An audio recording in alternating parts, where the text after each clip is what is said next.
عن أبي هريرة رضي الله عنه قال رسول الله صلى الله عليه وسلم. Sahobalarga qarata bir kuni payg'ambarimiz alayhisalom savol beribdilar. Ayyu shay'in a'jaba imanan debdilar. Kimni iymoni ajib deb savol beribdi. Ajib degani ajablanarlik, ajoyib, sizlarni taajjubga soladigan iymon kimni iymoni deganlarida sahobalar javob beribdilarki, qil al-malaika debdilar. Farishtalarni iymoni bizga taajjub debdilar. Farishtalarni iymonidan biz ajablanamiz deganlarida Rasulimiz alayhisalom ularga qarab aytibdilarki, kayfa va hum fis samai yarawna minallohi ma la tarawna. Sizlarga nima iymonida ajiblik ko'rinyapti? Ular osmonda sizlar ko'rmagan narsani, Allohning qudratini ko'rib turgan bo'lsa, qanday iymon keltirmasin? Ular o'zi shunga yaratilgan haqiqatda farishtalar. Unga qanday sizlar ajablanyapsizlar dedi. So'ng sahobalar aytdilarki, bo'lmasa anbiyolarni iymoni ajib dedilar.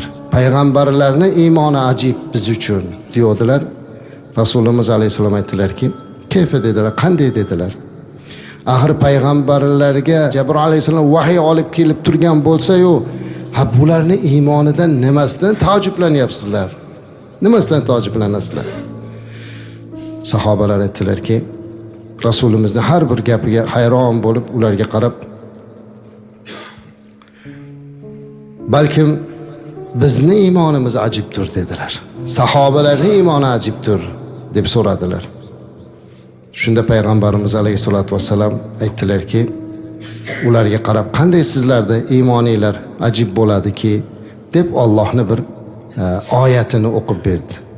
Va kayfa takfuruna va antum tutla alaykum ayatullohi va fikum rasuluh deb Ali Imrondagi oyatni o'qib berdi. Ya'ni qanday qilib ular iymon keltirmasinlarki, sizlarga tilovat qilinayotgan bo'lsa, Rasul ichingizda bo'lsa, qanday qilib kufr keltirasizlar degan oyatni o'qidi. Ya'ni Rasululloh aytibdilarki, oyatdan keltirib, men sizlarning ichingizda bo'lsam, Allohning oyatlari sizga tilovat qilinayotgan bo'lsa-yu, uni Rasuli ichingizda bo'lsa-yu, qanday qilib kufr keltirasiz degan oyatdagi savolda bu. Mana shuni o'qib berdilar, shu javob bo'ldi. Ya'ni sizlarning iymoninglarda ham ajiblik yo'q dedi. Men sizlarning ichingizda turibman, Allohning oyatini keltirib turibman, mo'jizalar ko'rsatib turibman. Qanaqa qilib iymon keltirmaslik mumkin? Shunda sahobalar hayron bo'lib, ya Rasululloh o'zingiz ayting dedilar. Kimni iymon taajjub qiladigan, kimni iymoni ajib deydilar. Payg'ambarimiz alayhisalom aytdilarki, mendan keyin keladigan bir qavmlardir. Ular meni ko'rmagan holda menga iymon keltiradilar. Ana o'shalarning iymoni eng ajoyibdir. Ular mening birodarlarimdir. Sizlar esa mening sahobalarimdir sizlar dedi. Ya'ni Rasulimiz alayhisalom eng iymoni ajiblari meni ko'rmasdan mendan keyin menga iymon keltiradigan ummatimning iymoni ajib dedi. Siz bilan bizni iymonimizni ajib dedi azizlar. Ko'rmaganmiz Rasululloh sallallohu alayhi vasallam. Tilini ham bilmaymiz. Arabcha ham bilmaymiz. Lekin ota-onam sizga fido deb sevdik. Bu iymon Rasulimiz aytgani ajib iymon azizlar. Shunday suyukli Habibimiz bor azizlarim.